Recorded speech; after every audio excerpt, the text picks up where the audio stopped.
What's up guys, this is Ronnie. Welcome back to our channel Total Technology. This is tutorial 16 and today's topic will be string data types in Rust. So just pay attention on this capital S. So this is capital S string. Okay, so we'll discuss about this string in more detail at the later part, but now actually we are going to discuss about ownership rule, Rust ownership rule. So what is ownership rule? I'll be going to talk about this in the later part, but just remember this thing that to understand the ownership rule in Rust, we need to understand or clear these three concepts like from the basics, and you have to be like crystal clear on string, stack, heap, and memory management, or else you'll not be able to understand ownership rule. Why we are giving like so much attention to the ownership rule? Because ownership rule is one of the rules which is making Rust completely different from the other programming language. None of the programming language having this rule. Ownership rule means on which or like in what sense we are talking about ownership rule. This is actually we are talking about from the memory management point of view. For example, you are writing some piece of code or declaring variable or declaring local global variable. You are defining your function, and after that you are calling this function. So whatever task you are doing throughout your programming execution life cycle, you are getting some sort of memory, or either you are doing by yourself, or like you are allocating memory for yourself by your like by writing some piece of code, or you are getting the help of the program. Like for example, like Java, C#, there it is being done by automatically from the programming point of view or the language point of view, like compiler or whatever like point of view it supports. Like this is called garbage collector, so automatic memory management is there. But for example, if you are going to talk about C, there you need to define and destroy your like allocating and deallocating your memory by yourself. But this is two types, like 100% or 99% programming language is follows either self allocation deallocation, or else using some sort of garbage collector. Means the programmer has to do some sort of like coding or logic building, and for the garbage collector or automatic garbage collector, the program will take care, okay, or the compiler, whatever sense you said. But Rust actually follows a certain rule which is completely unique, that is called ownership rule. So it means it gives you some sort of rule, and based on that it will ask the operating system to allocate and deallocate memory for yourself, or yourself means to run your program efficiently. And that is why we always talk about Rust is memory safe, fast and concurrent programming language. The memory safe parts actually came from this ownership thing. So this is completely unique feature, none of the programming language having this feature. But to understand what is ownership rule, so when you talk about ownership rule, there is another term is there, ownership and borrowing. Means you are giving something as a loan to someone, and after that you are taking over the ownership. So ownership and borrowing is the complete word, but most of the books or PDF whatever, it is written as ownership, but actual term is Rust ownership and borrowing rule. But I'm not going to discuss about ownership and borrowing rule in detail in this video, because we need to understand this string data type, stack and heap, what is stack and what is heap, and a little bit about memory management. So if you think stack in string data type, for that this is not 15 or 10 minutes video. We could have created multiple videos or long videos, but that I'll do in the later part. But to understand this ownership rule, I'll be just going to help you how to declare the string, and after that we'll explain stack and heap. Then I will explain how string data types actually being stored on step in stack and heap. Again, this is completely from the computer science like computer science subject or topics. So those are familiar, or those are coming directly from the college, or some of you already pursuing your graduate or master, probably they will clear about this concept stack and heap, and a little bit about memory management. So we need to be crystal clear on string, stack, heap, and memory management. So don't worry about that, I'll explain each and everything in detail in the later video. But today's topic, I'll be only going to discuss about how to declare string. But this is going to be very small tutorial, but rather I thought to do it in a separate parts because it will be easier for you guys to understand, because stack and heap a bit complex, and after that memory management will be a bit complex. But don't worry, I will explain each and everything from the illustrative and pictorial point of view, so it will be easier to understand. So just remember the flow. In this video we'll be going to understand string data type, and after that we'll discuss stack and heap, and after that I will explain why like we discuss this stack and heap, because it will be the fundamental building blocks of the memory management for a programmer or programming point of view. So whatever you are allocating or delocating, whenever you are defining or declaring one variable, you are actually getting a space either in stack or heap. That is I think known to everyone. If someone doesn't know, just go through Wikipedia, you will get the answer or get the explanation. But if you don't want to do, fine, I'll explain this thing in the next video. And after that we'll see how string data types actually being saved in memory, in the stack memory or in the heap memory. Okay, and after that we'll see overall memory management. So once this is done, we can go ahead and rock and roll with the Rust ownership rules. To understand the Rust ownership rule, we need to be clear on string data types, stack and heap, and memory management. And why I took string data type, someone will ask, okay, you can do it using int or float. No, integer and float is works differently, and string works differently. String is a completely different sort of complex data type. So so that is why we should use string. And if you are already following some books or Rust official documentation, there will get the proper answer. So I'm not going to like go through those like minute details about why we select string. Rather we will be you will be able to clear on that part when we discuss this thing in the next video, like stack and heap, and we will select our stack and heap to store string variable. Okay, so enough of talking, guys.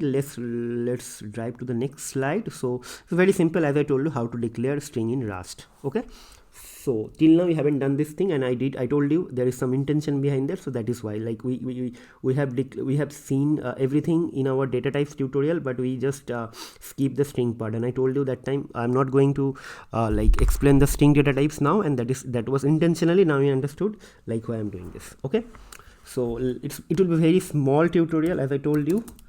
So fn, and after that this, so then let a, and what will happen, you have to write this string, then after this, and after that you have to write this, and you need to define your variable. For example, hello, I am string, I'm a string, or like this. Okay, and like this, and after that you can like print ln, and you could write like this.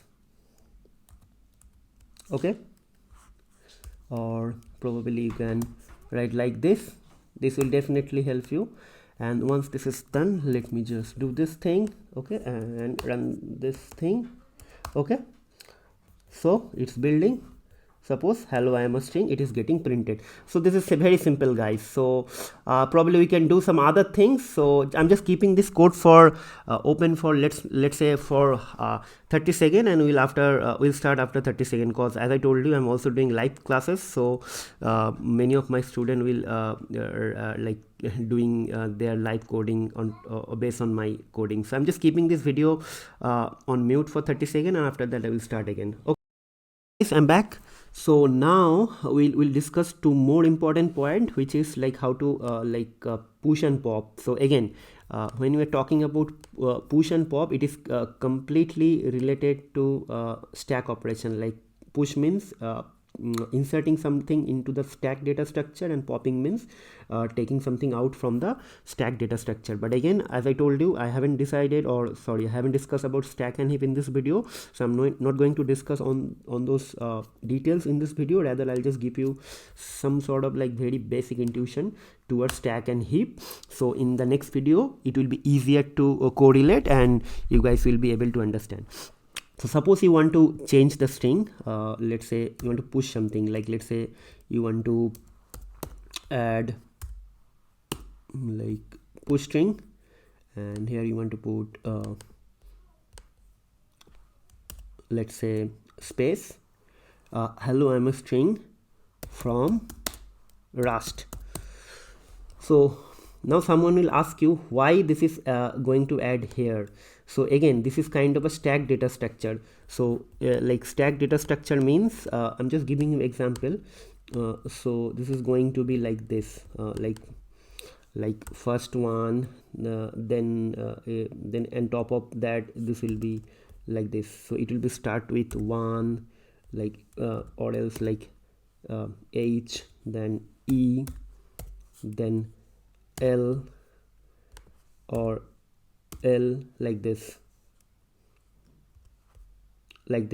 So hello, okay, like this. This is will be kind of if you think this in this way. So first H, L, A, O, I am a string, like this it will be written, like from here, like from, let me explain this thing. So it will be hello, H, E, L, L, O, hello, and on top of that again there will be other word like I am a string, like this it will be written. So the stack means last in first out, but again I should not do this thing in this tutorial, rather it will be making confused, you guys will be getting confused. So we'll discuss this in the last video. Just remember this thing. In the next video we'll discuss definitely all these things. Just remember this thing. Push means it is going to be at the end, and means you are inserting. So this thing, and rather we can, why we are okay, one more thing, we'll be getting one error, so because this is immutable, so I'm just making it mutable, and we'll just put this thing, and after that if you run this thing, so see there will be string hello, I'm a string from Rust. Okay, so you can change something else as well. So if you see, it is append here. So just remember one thing, last in first out. Last in means if you want to add anything, it will be at the end. So last in, and first out means it is also from the here, like the first one from the top and the last one from the top, and the first one also from the top. So if you want to pop something, let's pop. So what is going to happen here? So G will be popped, okay, like this. So let's run this thing again. So but again we'll be going to discuss all this thing in detail in the next video. See, hello, I am a string. So this is push and pop operation. This is the basic building blocks of stack data structure. I hope most of you are coming from computer science or IT background, and those are completely familiar with this thing. But if someone is new to this data structure or just started their computer science course, don't worry about that. I'll definitely explain you in the next video. That is why I created or designed this tutorial in such a way: stack string, then stack and heap, then memory management. So don't worry about that, guys. We'll explain everything in the next video. So this is for push operation, and what I'll do, I'll just go one step behind. This is for pop. So probably I can just give me some time, so or else I'll forget. So this is for pop, and this is for push. So pop means remove, and push means insert.